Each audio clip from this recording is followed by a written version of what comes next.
अपवर्तनांक जो है इंपॉर्टेंट टॉपिक है, इंपॉर्टेंट कॉन्सेप्ट है। थोड़ा सा सुनिए अपवर्तनांक क्या है। अपवर्तनांक कहता है बाबू कि मान लो प्रकाश अगर दो माध्यम में गमन कर रहा है, प्रकाश दो माध्यम में क्या कर रहा है, गमन कर रहा है। ये कुछ एक माध्यम होगा, ये एक माध्यम होगा, ये एक माध्यम होगा।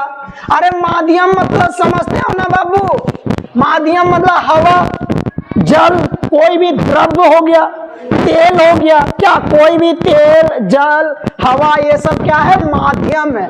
तो मान लो प्रकाश के किरण दो माध्यम में गमन कर रहा है, हवा से जा रहा है पानी में, हवा से जा रहा है कोई तेल में, पानी से जा रहा है कोई तेल में, दो माध्यम में गमन कर रहा है, दो माध्यम में। तो बाबू दो माध्यम में जब प्रकाश की किरण गमन कर रहा है तब कुछ ना कुछ तो चाल होगा ना, कुछ ना कुछ तो चाल होगा, कोई ना कोई चाल से गमन करेगा। तो वो दोनों माध्यम का अगर चाल का अनुपात निकालते हैं ना, अगर दोनों माध्यम के चाल का अनुपात निकालते हैं या एक दूसरे के साथ तुलना करते हैं तो इसी कॉन्सेप्ट या थ्योरी को हम लोग क्या बोलते हैं, अपवर्तनांक बोलते हैं। मतलब बाबू प्रकाश के किरण जब दो माध्यम में गमन करेगा तो किसी एक माध्यम का प्रकाश की चाल दूसरे माध्यम की प्रकाश की चाल के साथ अनुपात अगर निकाले या उसके साथ तुलना करे तब जो आता है उसी को हम लोग क्या बोलते हैं, अपवर्तनांक बोलते हैं। उसी को हम लोग क्या बोलते हैं, अपवर्तनांक। अपवर्तनांक में हम लोग किसी एक माध्यम का प्रकाश की चाल को दूसरे माध्यम के प्रकाश की चाल के साथ तुलना करेंगे या उसका अनुपात निकालेंगे। इसी थ्योरी कॉन्सेप्ट अनुपात को हम लोग क्या बोलते हैं, अपवर्तनांक बोलते हैं। अपवर्तनांक को बाबू n1 या n21 से दर्शाया जाता है। n12 या n21 से दर्शाया जाता है। बाबू बोलिए 1 और 2 क्या है? ये 1 और 2 क्या है? 1 मतलब हो गया पहला माध्यम, पहला माध्यम, पहला माध्यम, और 2 मतलब क्या हो गया, दूसरा माध्यम। अरे समझ रहे बात को? अरे 2 मतलब क्या हो गया, दूसरा माध्यम। यहाँ 2 का मतलब कौन सा माध्यम, दूसरा माध्यम। 1 का मतलब कौन सा माध्यम बाबू, पहला माध्यम। बात को समझ रहे हो, कुछ सीख रहे हो, बात को समझ रहे हैं बाबू? अगर n12 लिखल कहीं मिलेगा, इसका मतलब पहला माध्यम, इसका मतलब दूसरा माध्यम। इसका मतलब होता है कि आपको पहला माध्यम का अपवर्तनांक निकालना है। किसका निकालना बाबू, पहला माध्यम का अपवर्तनांक निकालना है। क्या निकालना है, अपवर्तनांक निकालना है। यानी n के साथ में जो शुरू में रहता है ना, उस माध्यम का अपवर्तनांक निकालना है। उसका प्रकाश का जो चाल होगा, उसमें जो प्रकाश की चाल होगा ना, उसका तुलना दूसरे के माध्यम से करना होगा या उसका अनुपात दूसरा वाला माध्यम के साथ निकालना होगा। तब जो आएगा वो किसका अपवर्तनांक आएगा, पहला माध्यम। सुने जी, अपवर्तनांक को n12 या n21 से दर्शाते हैं। एक बात, दूसरा बात, 1 का मतलब हुआ पहला माध्यम, 2 का मतलब हुआ दूसरा माध्यम। 2 का मतलब यहाँ अगर 2 1 लिखल रहेगा, 2 का मतलब हुआ पहला 2 दूसरा माध्यम, और 1 का मतलब क्या हुआ, पहला माध्यम। जो शुरू में लिखल रहता है, जो शुरू में n के साथ लिखल रहता है, इसका मतलब आपको उस माध्यम का अपवर्तनांक निकालना है।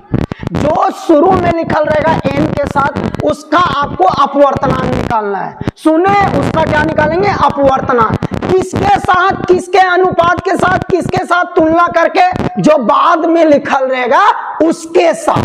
अगर n12 लिखल है, इसका मतलब पहला माध्यम का अपवर्तनांक निकालना है। किसके साथ, दूसरे माध्यम के साथ। अगर n21 लिखल है तो इसका मतलब दूसरा माध्यम का अपवर्तनांक निकालना है। किसके साथ, पहला माध्यम के साथ। सुन रहे हो जी? बोल कैसे निकलेगा सर? ये तो समझ गए, जो पहले लिखल रहेगा उसका अपवर्तनांक निकालेंगे, जो बाद में रहेगा ओकर साथ, उसके साथ तुलना करके, उसके साथ अनुपात निकाल करके। तो कैसे लिखेंगे? क्या इसका कोई फार्मूला होता है बाबू? फार्मूला होता है। अगर n12 लिखल रहेगा एक मतलब पहला माध्यम का अपवर्तनांक निकालना है, तो देखो इसका क्या फॉर्मूला होता है, लिखेंगे माध्यम 2 में प्रकाश की चाल, माध्यम 2 में प्रकाश की चाल, और जिसका निकालना है ना उसको नीचे लिखा जाता है, और जिसके साथ निकालना है उसको हमेशा ऊपर लिखा जाता है। निकालना किसका, 1 का, किसके साथ, 2 के साथ। 2 में प्रकाश की चाल ऊपर लिखाएगा और 1 में प्रकाश की चाल नीचे लिखाएगा। माध्यम 1 में प्रकाश की चाल क्या होगा बाबू, अरे नीचे लिखाएगा। समझ रहे हो बात को कि नहीं समझ रहे हो? अगर 2 1 लिखल रहेगा, बता किसका निकाल, 2 का तो 2 में प्रकाश की चाल नीचे लिखाएगा, ऊपर लिखाएगा, नीचे लिखाएगा, और जेकर साथ निकालना है उसका प्रकाश की चाल ऊपर लिखाएगा। मतलब माध्यम 1 में प्रकाश की चाल ऊपर लिखाएगा और माध्यम 2 में प्रकाश की चाल नीचे। मान लो माध्यम 1 में प्रकाश की चाल V1 है, तो माध्यम 2 में प्रकाश की चाल क्या होगा, V2, यानी n21 का आंसर होगा V1 बटा V2। अगर n12 पूछा, n12 मतलब किसका निकालना है, 1 का, किसके साथ, 2 के, 2 में प्रकाश की चाल ऊपर लिखाएगा, मतलब V2 ऊपर लिखाएगा, V2 आपका क्या लिखाएगा, ऊपर, और 1 के 1 का निकालना है, मतलब 1 वाला नीचे लिखाएगा, मतलब V2 भागा आपको क्या निकालना होगा, V1। समझिए जी, ये है अपवर्तनांक का फॉर्मूला, ये है अपवर्तनांक का फॉर्मूला। एक होता है निरपेक्ष अपवर्तनांक, किसे कहते हैं, आपको किताब जब पढ़ोगे सारा चीज आपको मिलेगा।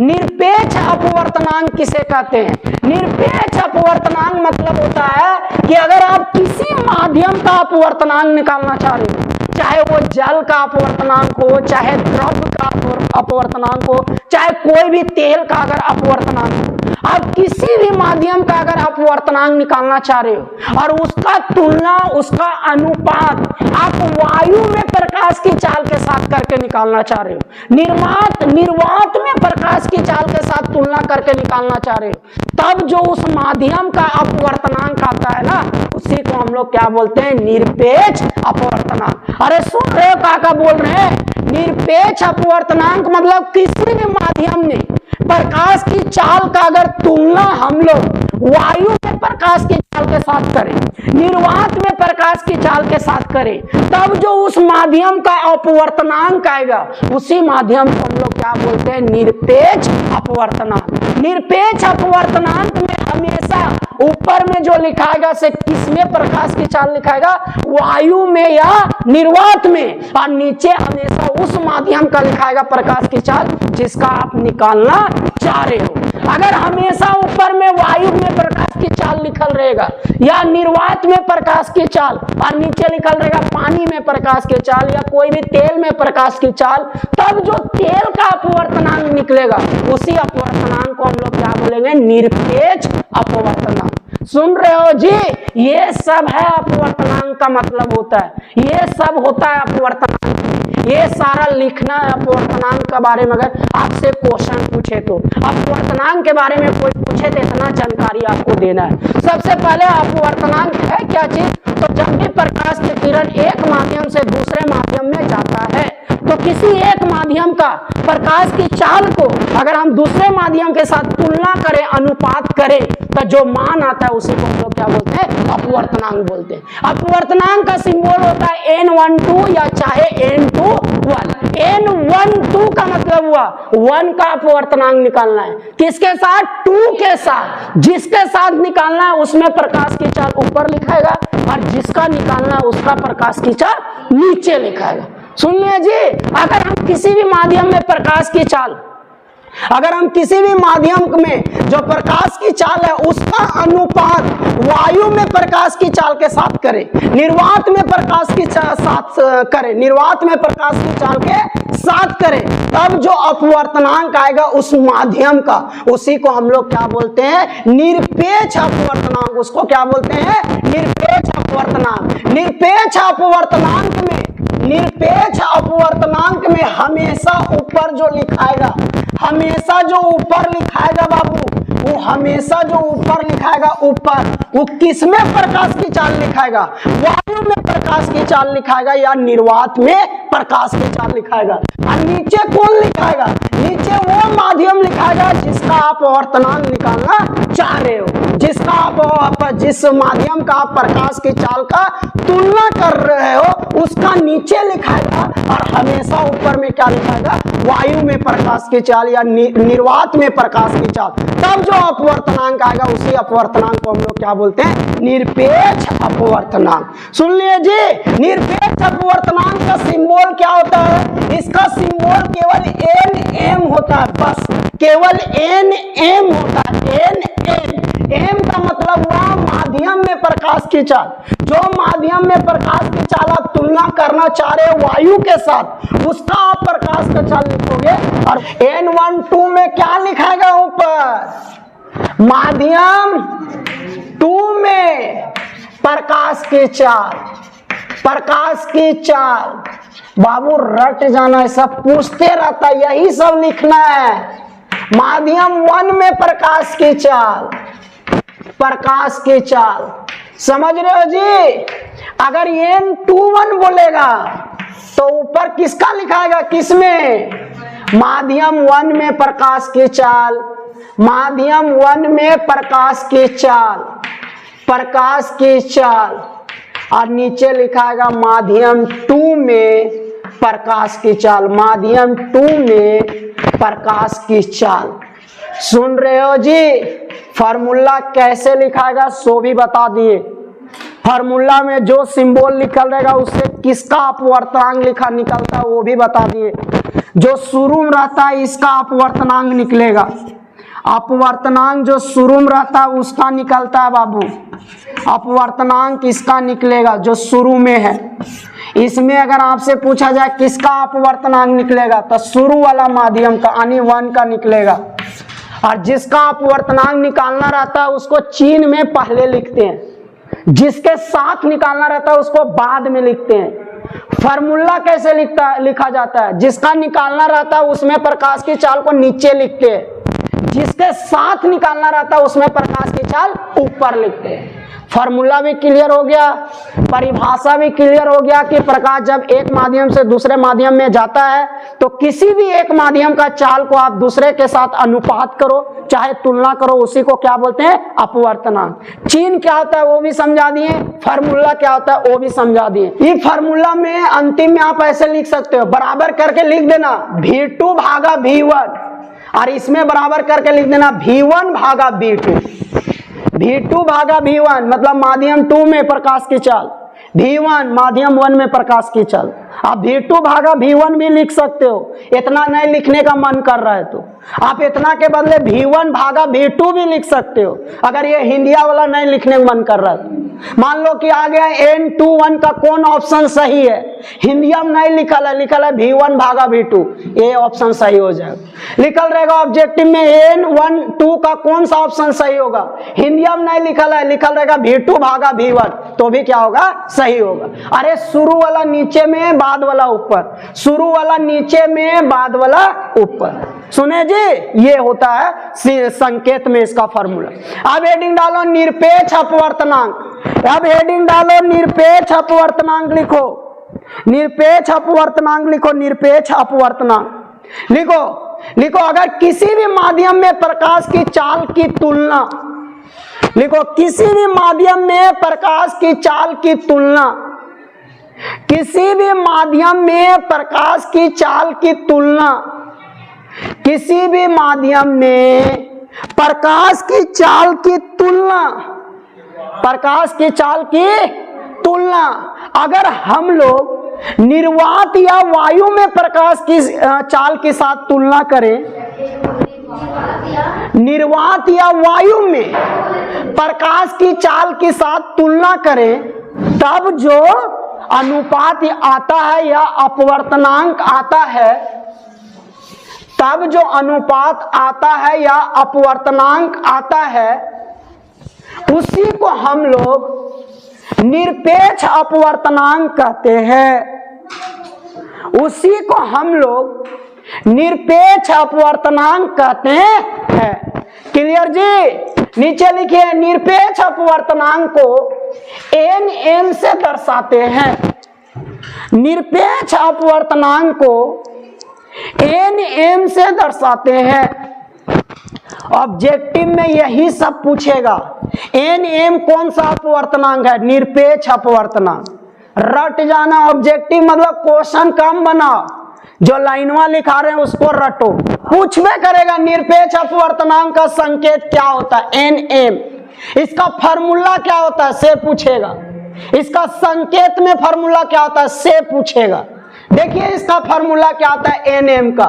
बाबू एन एम मतलब हुआ निरपेक्ष अपवर्तनांक। एम का मतलब हुआ कोई भी माध्यम का प्रकाश की चाल का अगर तुलना हम लोग हवा या निर्वात के साथ करें तो उसी को हम लोग निरपेक्ष अपवर्तनांक कहते हैं। हवा का संकेत इसमें लिखने का कोई जरूरी नहीं है। एम का मतलब हुआ जिस माध्यम का आप निकालना चाह रहे हैं, दूसरा नहीं लिखल है कर मतलब वो ऑटोमेटिक किसका बात यहाँ होने वाला? हवा या निर्वात का। सुने तो इसका फार्मूला क्या होगा? इसका फार्मूला होगा वायु या निर्वात में प्रकाश की चाल ऊपर लिखाएगा, क्योंकि निकालना है माध्यम का, जिसका निकालना रहता है उसका प्रकाश की चाल नीचे लिखते हैं। सुने, और जिसके साथ निकालना रहता है उसमें प्रकाश की चाल को ऊपर लिखते हैं। तो वायु या निर्वात में प्रकाश की चाल को ऊपर नहीं लिखेंगे बाबू, प्रकाश की चाल को ऊपर लिखेंगे।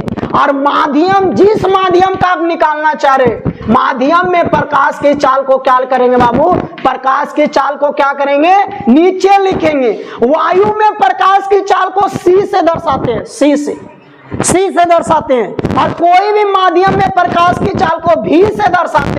अगर 1 माध्यम है तो V1 लिखेंगे, और अगर 2 माध्यम है तो V2 लिखेंगे। यहाँ एगो वायु हो गया, एगो वायु, तो आपके पास बचा केवल एक माध्यम। तो जब एक माध्यम बचा तो आप उसको 1 2 बोलने का उसमें कोई जरूरत नहीं। सुन लिए? तो निरपेक्ष अपवर्तनांक का संकेत हो गया एन।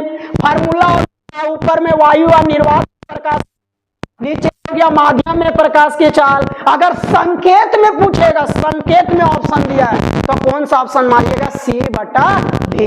रटो, यही सब है ऑब्जेक्टिव। एक और लाइनवा रटना होगा फिजिक्स वाला। सुने जी, लेंस कितना तरह का होता है? 2 तरह का।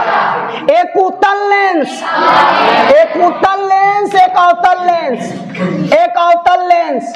अवतल लेंस चश्मा में जो लगता है ना शीशा, वो लेंस होता है। चश्मा में जो शीशा लगता है वो लेंस होता है। जितेंद्र सर का चश्मा में लेंस लगा हुआ है, आप देख सकते हो कौन लेंस है। देख के बता सकते हो कौन लेंस है? बोले जितेंद्र सर को बुलाएं। आइए सर, भाग गए सर। सुने थे, देखो कौन लेंस होता है जानते हो? चश्मा में, चश्मा में देखो कौन लेंस होता है। ये चश्मा हो गया। ये जो नीचे वाला रहता है, नीचे वाला, ये छोटका नीचे वाला, ये उत्तल लेंस होता है। नीचे वाला हमेशा उत्तल लेंस और ऊपर वाला हमेशा अवतल लेंस। कोई कोई चश्मा 2 भाग में बांटल रहता है, थोड़ा सा लाइन दिखेगा, नीचे वाला उत्तल लेंस, ऊपर वाला अवतल लेंस। उत्तल लेंस, अवतल लेंस, आंख के बारे में आपको एगो चैप्टर है पढ़ना, पूरा आंख से चैप्टर संबंधित। केवल अभी जानो कि चश्मा में जो लेंस होता है वो आपका कौन सा लेंस होता है? उत्तल या अवतल, उत्तल या अवतल। अगर आपको नजदीक नहीं दिख रहा, नजदीक नहीं दिख रहा, मान लो हमको ये नहीं दिख रही, तो हम उत्तल लेंस वाला चश्मा लगाएंगे। और दूर नहीं दिख रहा, उस नुनगांव वाले बुर्बक बन ले हैं, क्या हो रहा है उन्हें? मान ले कोई वीडियो बना रहा है, रील्स बना रहा है, हमें कोई उन्हें नाच रहा है, तो दूर जब नहीं दिखेगा तो अवतल, और नजदीक नहीं दिखेगा तो उत्तल। सुन लिए? ये पढ़ोगे अगला चैप्टर, वैसे फालतू बोल दिए। चलिए, तो उत्तल लेंस, अवतल लेंस। उत्तल लेंस का चित्र ऐसे होता है, ऐसे, ये उत्तल लेंस का चित्र है। और अवतल लेंस का चित्र ऐसे होता है, ऐसे। सुन रहे हो जी? ये उत्तल लेंस का चित्र हो गया, ये अवतल लेंस। तो दोनों लेंस में देखो, दोनों लेंस में देखो 2 पृष्ठ है। इधर से भी एक पृष्ठ है, इधर से भी एक पृष्ठ है। सुन रहे बात को? इसमें भी 2 पृष्ठ है, इधर से एक पृष्ठ है, एगो इधर से पृष्ठ। दोनों लेंस में क्या पृष्ठ है? 2 पृष्ठ। अच्छा, दोनों तरफ ये पारदर्शी होता है। लेंस जो होता है से क्या होता है? पारदर्शी होता है। पूरा आर पर दिखेगा आपको, ये पारदर्शी होता है। तो लेंस का अगर परिभाषा पूछेगा ना तो आप बोलिएगा वैसा पारदर्शी वस्तु या वैसा पारदर्शी माध्यम जिसका दो पृष्ठ होता है, दो पृष्ठ, और दोनों पृष्ठ या तो गोलीय होना चाहिए या तो एक पृष्ठ कम से कम क्या होना चाहिए, गोलीय होना चाहिए। गोलीय मतलब इस टाइप से देखो, अगर इसको ये गोलीय है, अगर आप इसको ये मुहा को इन्हें कर दोगे तो भी ये गोलीय ही है, खाली मुहा इधर से इधर कर दिया गया।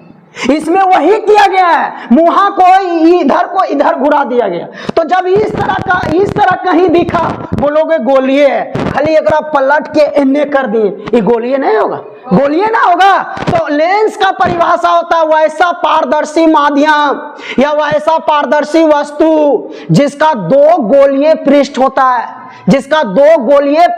है, या जिसमें दो पृष्ठ होता है और वो दोनों पृष्ठ में एक पृष्ठ या दोनों पृष्ठ क्या होना चाहिए, गोलीय होना चाहिए। उस तरह का पारदर्शी माध्यम या वस्तु को क्या बोलते हैं, लेंस बोलते हैं। लेंस का परिभाषा हुआ वैसा पारदर्शी माध्यम या वस्तु जिसमें दो पृष्ठ होना चाहिए, दो पृष्ठ। अब वो दोनों पृष्ठ में से या तो कोई भी एक पृष्ठ क्या होना चाहिए, गोलीय होना चाहिए। उसी तरह का पारदर्शी माध्यम या वस्तु को क्या बोलते हैं, लेंस बोलते हैं। लेंस दो तरह का होता है, एक उत्तल लेंस है, अवतल लेंस। उत्तल लेंस का चित्र ये होगा, अवतल लेंस का चित्र ये होगा। सुने, अगर तुमको नजदीक दिक्कत हो रहा है तो उत्तल लेंस लगाइएगा, सही हो जाएगा। अगर दूर आपको नहीं दिखाई दे रहा तो अवतल लेंस लगाइएगा, सही हो जाएगा। सुन लिए जी, लेंस में लिखो दो पृष्ठों से घिरा हुआ कोई भी पारदर्शी माध्यम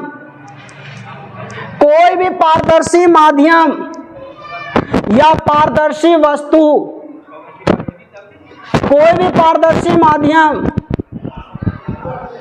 या कोई भी पारदर्शी माध्यम या वस्तु, कोई भी पारदर्शी माध्यम या पारदर्शी वस्तु जिसका एक या दोनों पृष्ठ गोलीय हो, जिसका एक या दोनों पृष्ठ गोलीय हो, जिसका एक या दोनों पृष्ठ क्या हो, गोलीय हो, जिसका एक या दोनों पृष्ठ क्या हो बाबू, गोलीय हो। उसी तरह वस्तु को हम लोग लेंस बोलते हैं, उसी तरह के वस्तु को हम लोग लेंस बोलते हैं, उसी तरह के वस्तु को हम लोग लेंस बोलते हैं। लिख लिए बाबू, नीचे लिखो लेंस दो तरह के होता है, नीचे लिखो लेंस दो तरह के होता है। पहला उत्तल लेंस, दूसरा अवतल लेंस। लिख पहला नंबर, लिख लगा बड़ी खत्म आदमी। अब पहला फिर से लिखो उत्तल लेंस, पहला फिर से लिखो उत्तल लेंस। पहला क्या लिखेगा जानते हो, उत्तल लेंस लिख लिया, उत्तल लेंस लिख लिया। उत्तल लेंस का ब्रैकेट में लिखो अभिसारी लेंस, अभिसारी, इसी को उत्तल लेंस बोलते हैं।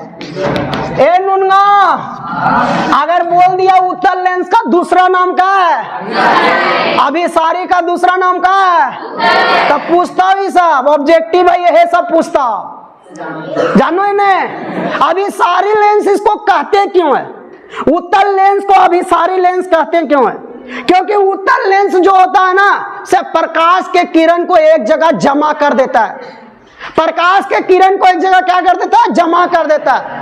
उत्तल लेंस हमेशा प्रकाश के किरण को एक जगह क्या करता है, जमा कर देता है। अगर इसका चित्र हम खींचे, अभी देखिएगा, इन्हें देखिएगा, इन्हें मुआ कीजिएगा, नुनावलें, इन्हें मुआ करो, ये आपका उत्तल लेंस हो गया, उत्तल लेंस। सुन रहे बात को, उत्तल लेंस में यहां मुख बिंदु हुआ जिसको हम लोग प्रकाशिक केंद्र बोलते हैं, प्रकाशिक केंद्र बोलते हैं। दर्पण में ध्रुव बोलते थे, यहां प्रकाशिक केंद्र बोलेंगे, है ना। देखो ये हम बोलना चाह रहे, जो बोल रहे हैं वो नहीं कोई समझ पा रहा। केंद्र बोलते है ना, वहां क्या बोलते थे, ध्रुव, यहाँ प्रकाशिक केंद्र बोलते हैं। हाँ, हर लेंस में दो फोकस बिंदु होता है और दो वक्रता केंद्र होता है। दो फोकस बिंदु होता है और दो वक्रता केंद्र। एक एनए फोकस बिंदु होता है, एक एनए फोकस बिंदु होता है। एक इधर वक्रता केंद्र होता है, एक इधर वक्रता केंद्र होता है। बोल काहे सर? अरे एनए भी एक गोलीय लेंस है और एनए भी एक गोलीय लेंस है। ये कोई बड़ा लेंस से बन के आया है और ये भी कोई बड़ा लेंस से बन के आया है। यहां दो लेंस का दोनों तरफ से लगाया हुआ है, तो इससे इधर वाला होगा और इससे इधर वाला होगा। तो हर लेंस में केगो फोकस बिंदु, दोगो फोकस बिंदु, केगो वक्रता केंद्र, दोगो वक्रता केंद्र। ये वक्रता केंद्र को आप 2 गुना F1 भी बोल सकती हो। अरे ये F1 का ही दुगना है ना, F1 का ही दुगना होता है, तो आप इसको 2F1 बोल सकते हो। आप इसको क्या बोल सकते हैं, 2F2 बोल सकते हो। समझ रहे हो जी बात को, क्या क्या बोलते हैं सो? पर उत्तल दर्पण में अगर प्रकाश के किरण को आप पास कराओगे तो ये जा करके इस बिंदु पर मिल जाता है। इस बिंदु पर क्या होता है, मिल जाता है। जितना भी प्रकाश के किरण जाएगा इस बिंदु पर मिल जाएगा, जितना भी प्रकाश के किरण जाएगा इस बिंदु पर मिल जाएगा। यानी ये प्रकाश के किरण को एक बिंदु पर क्या करता है, मिला देता है। इसलिए इस लेंस को क्या बोलते हैं, अभिसारी लेंस बोलते हैं। सुने जी बात को, अभी सारी लेंस यानी उत्तल लेंस का परिभाषा क्या होता है? उत्तल लेंस का परिभाषा होता है वैसा लेंस जिसका दोनों पृष्ठ बाहर की ओर उभरा हुआ हो, बाहर की ओर उठा हुआ हो। देखो बाहर की ओर उठा हुआ है कि नहीं, सुन रहे हो? वैसा लेंस जिसका दोनों पृष्ठ बाहर की ओर उठा हुआ हो या किनारे की अपेक्षा बीच में क्या हो, मोटा हो। किनारे की अपेक्षा बीच में क्या हो, मोटा हो। और साथ ही साथ प्रकाश की किरण को एक बिंदु पर क्या करे, मिला दे। इस तरह के लेंस को हम लोग क्या बोलते हैं, उत्तल लेंस। समझ गए जी? उत्तल लेंस में क्या बोले, अगर आपको नजदीक का प्रॉब्लम है तो आप कौन लेंस लगा सकते हैं, उत्तल। चित्र खींचना है, परिभाषा आपको खुद लिखना है। सुन लिए? चित्र खींच लीजिए, परिभाषा खुद लिखिएगा और इसी के मदद से, इसी के सहारे आप अवतल लेंस का भी चित्र बनाना और उसका परिभाषा लिख लेना। ठीक ठाक।